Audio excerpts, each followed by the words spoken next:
ಯಾವ ಊರು ಇದು? ಸಂತೆಕಲ್ಲಹಳ್ಳಿ, ಚಿಂತಾಮಣಿ ತಾಲೂಕು, ಚಿಕ್ಕಬಳ್ಳಾಪುರ ಡಿಸ್ಟಿಕ್. ಓಕೆ. ಎಷ್ಟು ವರ್ಷದಿಂದ ನೀವು ಹೂಕೋಸು ಬೆಳೀತಿದ್ದೀರಾ? ಸೊ ಒಂದು 20-25 ವರ್ಷದಿಂದ ನಮ್ಮ ತಂದೆಯವ್ರು ಬೆಳೀತಾ ಇದ್ದಾರೆ. ನಮ್ಮ ತಂದೆಯವ್ರ ನಂತರ ನಾವು. ಈಗ ಬೆಳೆದಿರೋಂಥ ತಳಿ ಯಾವುದು? ಇದು TF 107 ಅಂತ ಟೊಕಿಟೋ ಹೂವು. ಹೇಗಿದೆ?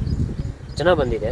ಹೂವು ಶೈನಿಂಗ್ ಇದೆ. ಒಂದು ಹೂವು 1 ಕಾಲಿಂದ 1.5 kg ಬರುತ್ತೆ. ಮತ್ತು ದಪ್ಪ ಇದೆ, ಗಟ್ಟಿ ಇದೆ, ಪಾರ್ಸಲ್ಗೆ ತಡೆಯುತ್ತೆ, ಚೆನ್ನಾಗಿ ಬೆಳೆ ಬರುತ್ತೆ. ಚೆನ್ನಾಗಿ. ಓವರಾಲ್ ನೀವು ಈಗ ಇಷ್ಟು ವರ್ಷ ಬೆಳೆದಿದ್ದೀರಲ್ಲ, ನಿಮ್ಮ ಅನುಭವದ ಪ್ರಕಾರ ಮಾರ್ಕೆಟ್ ಹೇಗಿದೆ? ಮಾರ್ಕೆಟಿಂಗು ಚೆನ್ನಾಗಿದೆ. ಹೂವು ಶೈನಿಂಗ್ ಇದೆಯಲ್ಲ, ಎಲ್ಲ ಕೇಳ್ತಾರೆ ಎಲ್ಲಿ ಇಂದು ಏನು ಅಂತ. ಬೇಗ ಎತ್ತುತ್ತಾರೆ, ಅಟ್ರಾಕ್ಷನ್ ಆಗುತ್ತೆ ಹೂವು ನೋಡೋದಕ್ಕೆ. ನೆಕ್ಸ್ಟ್ ಬೆಳೆಯೋದಾದರೆ ಇದು ಬೆಳಿತೀವಿ. ಫಾರ್ಮರ್ಸ್ಗೂ ಬೇಕಾದರೆ ರೆಫರ್ ಹೇಳ್ತೀರಾ? ಸರಿ.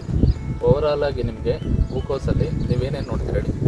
ನಾವು ಹೂವು ಶೈನಿಂಗು ಮತ್ತು ಸೈಜು, ಅದು ಏನು ಫ್ಲವರ್ ಯಾವ ಥರ ಇದೆ ಅಂತ, ಗಟ್ಟಿ ಬರಬೇಕು, ಪಾರ್ಸಲ್ಗೆ ತಡೀತೀರಿ ಅಂತ ಇಲ್ಲ ಅಂತ ಮೈನ್ ಇಷ್ಟು ನೋಡಿ. ನೀವು ಹೇಳ್ತಿರೋಂಥ ಎಲ್ಲ ಲಕ್ಷಣಗಳಿದೆಯಾ? ಇದೆ ಸರ್.